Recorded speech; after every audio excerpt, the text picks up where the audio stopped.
Next हम बात करते हैं कि ऑर्गेनिज्म अपना खाना लेते कैसे हैं। फर्स्ट आपका आ जाता है अमीबा।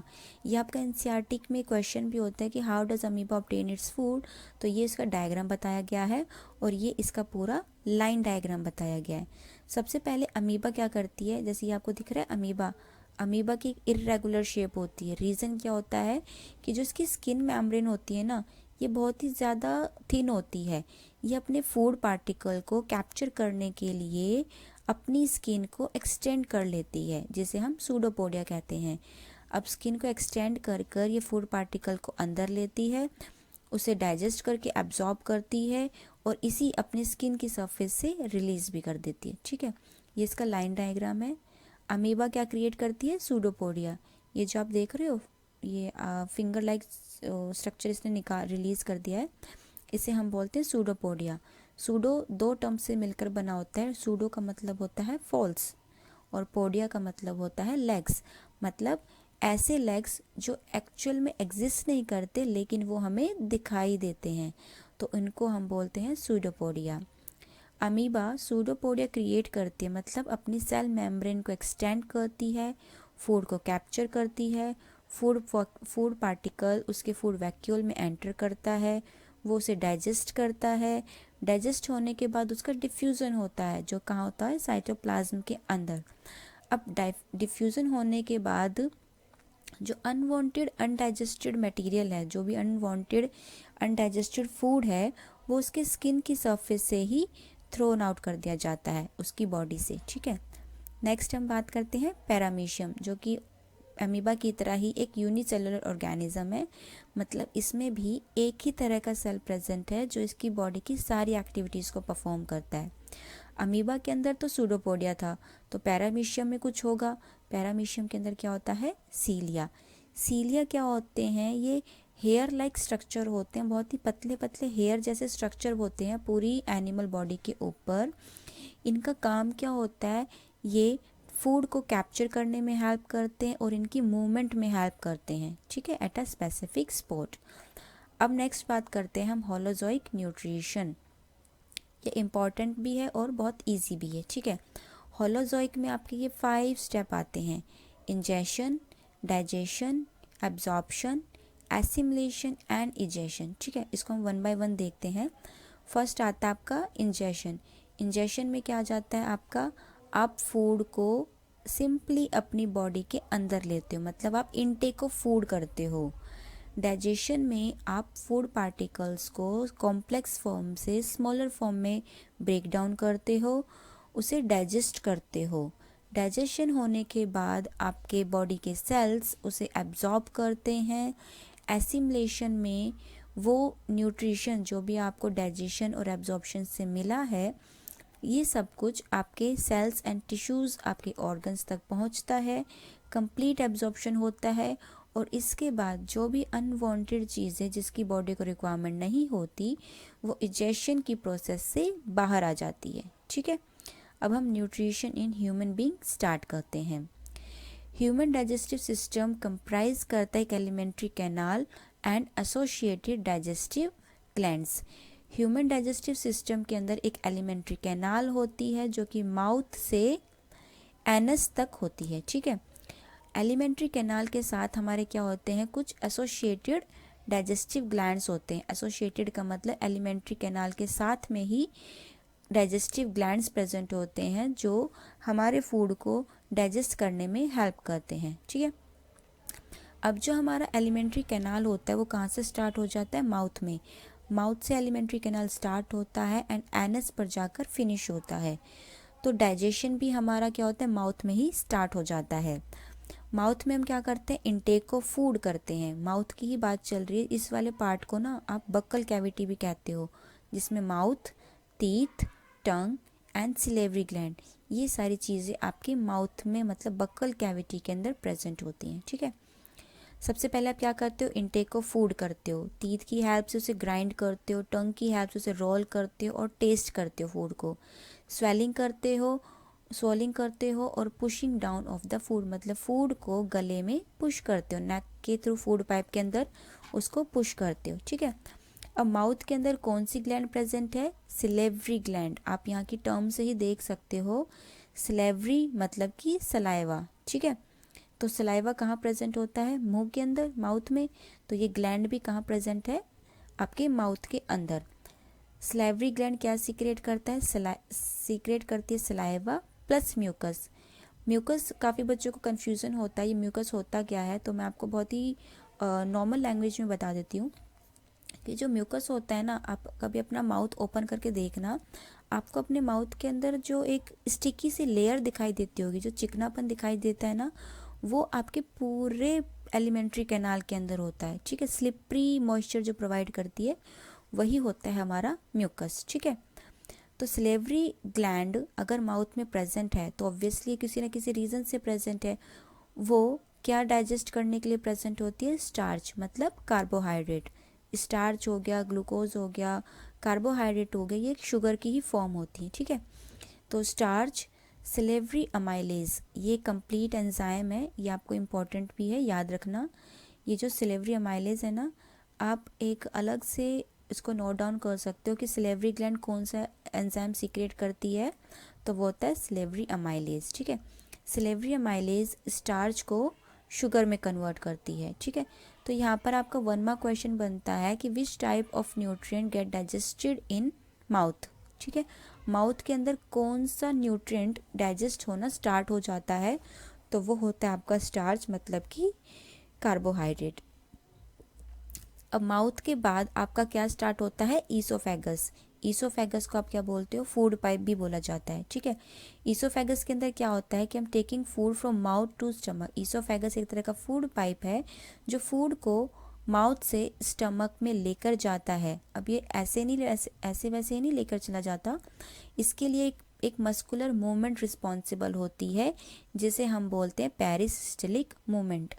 ये 1 मार्क क्वेश्चन के लिए इंपॉर्टेंट है, जस्ट बिकॉज आपके ऑब्जेक्टिव टाइप क्वेश्चंस का पैटर्न चल रहा है।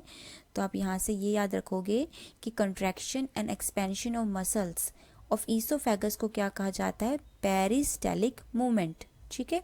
ये हमारी इनवॉलेंट्री एक्शन होता है। अब ईसोफेगस किसके अंदर एंटर करता है? हमारे स्टमक के अंदर। तो स्टमक के अंदर भी क्या क्या चीज़ें प्रेजेंट है? हमने सारा का सारा फूड मटेरियल कहाँ ले लिया? अब स्टमक के अंदर। स्टमक में आपको जितना खाना खाना था आपने खा लिया, अब वो वहाँ पे जाके थोड़े टाइम के लिए कलेक्ट होता है। स्टमक में आपका सेकंड स्टेप स्टार्ट होता है, जहाँ पर आपके बाकी के खाने का डाइजेशन, मतलब कि ब्रेक डाउन होना स्टार्ट होता है। तो स्टमक को आप क्या बोलते हो? गैस्ट्रिक। स्टमक का दूसरा नाम क्या होता है? गैस्ट्रिक। तो गैस्ट्रिक से ही कौन सा एसोसिएटेड ग्लैंड हो जाएगा? गैस्ट्रिक ग्लैंड, जो कि क्या सीक्रेट करेगा? Gastric juice. सिंपल है ना, टर्म से ही टर्म याद रखना। गैस्ट्रिक मतलब स्टमक, अगर अब गैस्ट्रिक ग्लैंड है तो ऑब्वियसली वो गैस्ट्रिक जूस ही सीक्रेट करती है, ठीक है। अब बात करते हैं कि गैस्ट्रिक जूस मतलब स्टमक के अंदर कौन कौन से जूस प्रेजेंट होते हैं, तो ये इंपॉर्टेंट है, प्लीज़ इसे मार्क करते रहना। ये होता है पेप्सिन, एचसीएल, म्यूकस। अगर आप एंजाइम की बात करो, स्टमक में कौन सा टाइप का एंजाइम प्रेजेंट होता है, तो वो होता है पेप्सिनोजन, ठीक है। ये होता है एचसीएल और ये होता है म्यूकस। पेप्सिनोजन का भी वर्क काम बताती हूँ। सबसे पहले हम एचसीएल देख लेते हैं। ये जो हमारे एचसीएल भाई साहब है ना, ये बहुत इंपॉर्टेंट होता है, ठीक है। क्योंकि ये क्या काम करता है, जिस तरीके से आपको खाना बनाने के लिए हीट की ज़रूरत होती है ना, आप गैस को ऑन करते हो, खाने को गैस पर रखते हो, उसे हीट मिलती है और वो पकना शुरू हो जाता है। सेम एज़ जो हमारे स्टमक होता है, उसके अंदर भी एक ना एक तरह का आपको एटमॉस्फेयर क्रिएट करना होता है। तो वो एटमॉस्फेयर कौन क्रिएट करता है? हमारे एचसीएल भाई, ठीक है।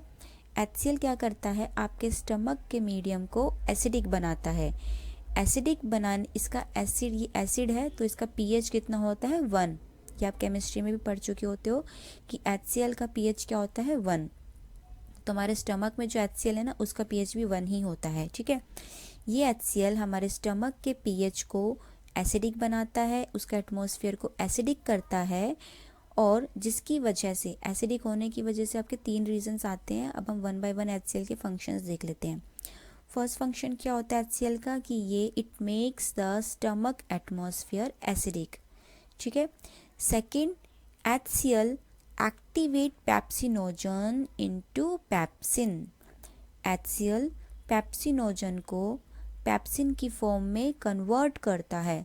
ये जो पेप्सिन है ना, ये बिना HCl के इस फॉर्म में नहीं आ सकता, ये पहले पेप्सिनोजन की फॉर्म में होता है, HCl आता है और इस पेप्सिनोजन को पेप्सिन में कन्वर्ट करता है और फिर ये पेप्सिन आपके प्रोटीन को ब्रेक डाउन करना स्टार्ट करते हैं। P for pepsin, P for protein, ठीक है। थर्ड फंक्शन क्या होता है HCl का, कि ये बैक्टीरियाज को किल करते हैं। अगर हम अनकवर्ड खाना खा लेते हैं, कुछ अनहाइजीनिक खा लेते हैं, तो उसको किल करने के लिए उसके साथ जो बैक्टीरिया चले जाते हैं उसको किल भी कौन करता है, HCl करता है, ठीक है। अब यहाँ से एक क्वेश्चन आता है कि अगर हमारे स्टमक में एसिड प्रेजेंट है और जिसका pH 1 है, मतलब कि ये तो बहुत एसिडिक हुआ, तो इसकी वजह से हमारे स्टमक बर्न क्यों नहीं हो जाता, वो जल क्यों नहीं जाता, तो इसका रीज़न क्या होता है, mucus.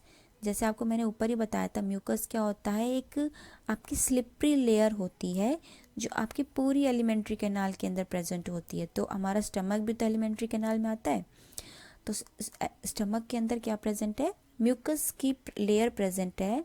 It protect the inner lining of the stomach. Stomach की इनर लाइनिंग को ये प्रोटेक्ट करती है, जिसकी वजह से एसिड का असर हमारे स्टमक पर ना होकर सिर्फ और सिर्फ फूड सब्सटेंसेस के ऊपर होता है, ठीक है। अब स्टमक के बाद हमारा कहाँ क्या स्टार्ट हो जाता है, स्मॉल इंटेस्टाइन। स्मॉल इंटेस्टाइन के अंदर भी हमारे इंटेस्टिनल एंजाइम्स होते हैं। अब जो स्मॉल इंटेस्टाइन है ना, यहाँ पर आपके अब खाना कम्प्लीटली डाइजेस्ट हो जाएगा। जैसे कि कार्बोहाइड्रेट है जो माउथ के अंदर आप बोल सकते हो कि 5% सिर्फ 5% डाइजेस्ट हुआ था, ठीक है, सिलेवरी माइलेज की वजह से। अब स्मॉल इंटेस्टाइन के अंदर आकर ना वो कार्बोहाइड्रेट कम्प्लीटली कन्वर्ट हो जाएगा ग्लूकोज के अंदर। जो फैट है, फैट मतलब आपके ऑयली चीज़ें जो होती है ना, घी, ऑयल, मिल्क, बटर, ये फैट किस में कन्वर्ट होता है, फैटी एसिड या फिर ग्लिसरॉल में, ठीक है। नेक्स्ट आपका जो प्रोटीन है, प्रोटीन स्टमक के अंदर कौन था प्रोटीन को ब्रेक डाउन करने के लिए, पेप्सिन। तो ये प्रोटीन स्मॉल इंटेस्टाइन में प्रोटीन से किस में कन्वर्ट हो जाता है, अमाइनो एसिड्स में। ये आपका 1 मार्क क्वेश्चन के लिए बहुत इंपॉर्टेंट होता है कि कार्बोहाइड्रेट किस में कन्वर्ट होता है, ग्लूकोज में। फैट कन्वर्ट होता है फैटी एसिड्स एंड ग्लिसरॉल में। प्रोटीन कन्वर्ट होता है amino acid and amino acids में, ठीक है। अब बात करते हैं कि स्टमक में स्मॉल इंटेस्टाइन में ऐसा होता क्या है। यहाँ पर तो आपका क्या हो गया, डाइजेशन ख़त्म हो गया, ठीक है। डाइजेशन के बाद अब उस खाने को एब्जॉर्ब भी तो करना है, तो एब्जॉर्प्शन भी कहाँ हो जाता है, आपका स्मॉल इंटेस्टाइन के अंदर ही होता है। स्मॉल इंटेस्टाइन के अंदर विलाई प्रेजेंट होती है, ठीक है। विलाई आपने सुना होगा, आपने एनसीईआरटी में देखा भी होगा। विलाई होता क्या है, ये फिंगर लाइक प्रोजेक्शन होती है, मतलब आपकी जो हाथों की उंगलियां हैं ना उसकी तरह होती हैं। अब आप देखना, आपकी फिंगर्स के बीच में जो स्पेस प्रेजेंट होता है ना, उन्हीं स्पेस में आपका सारा का सारा फूड मटेरियल एंटर करता है और इन्हीं फिंगर्स के बीच में क्या प्रेजेंट होती हैं, ब्लड वेसल्स प्रेजेंट होती हैं, ठीक है। तो जो भी आपने खाना खाया है ना, वो अब ब्लड वेसल्स के अंदर ट्रांसफ़र कर दिया जाता है और हमारा ब्लड उस चीज़ को एब्जॉर्ब कर लेता है, ठीक है। यहाँ तक आपका होलोजोइक न्यूट्रिशन का एसिमिलेशन हुआ है। एसिमिलेशन क्या होता है, जो कि कंप्लीट एब्जॉर्प्शन होता है आपके फूड सब्सटेंस का इनटू द सेल्स, ठीक है। अब स्मॉल इंटेस्टाइन कैसे वर्क करता है वो देखते हैं। जैसे सारा का सारा खाना स्मॉल इंटेस्टाइन के अंदर आ गया डाइजेस्ट होने के बाद।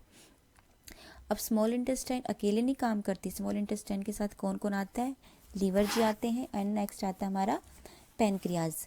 लीवर क्या सीक्रेट करता है, बाइल जूस सीक्रेट करता है। पैनक्रियाज क्या करता है, पैनक्रियाटिक जूस सीक्रेट करता है। तो ये जो हमारा बाइल जूस है ना, ये बड़े बड़े फैट को छोटे छोटे फैट में कन्वर्ट कर देता है और इस लार्ज फैट ग्लोब्यूल्स का छोटे स्मॉल फैट ग्लोब्यूल्स में कन्वर्ट हो जाना, इसी को हम बोलते हैं emulsification, the process of break down of large fat globules into the small fat globules with the help of bile juice, ठीक है। इमल्सिफिकेशन इसे कहते हैं। अब जो पैनक्रियाज होता है ये क्या करता है, पैनक्रियाटिक जूस रिलीज करता है। पैनक्रियाटिक जूस कौन कौन से हैं, वो ट्रिप्सिन एंड लाइप्सिन।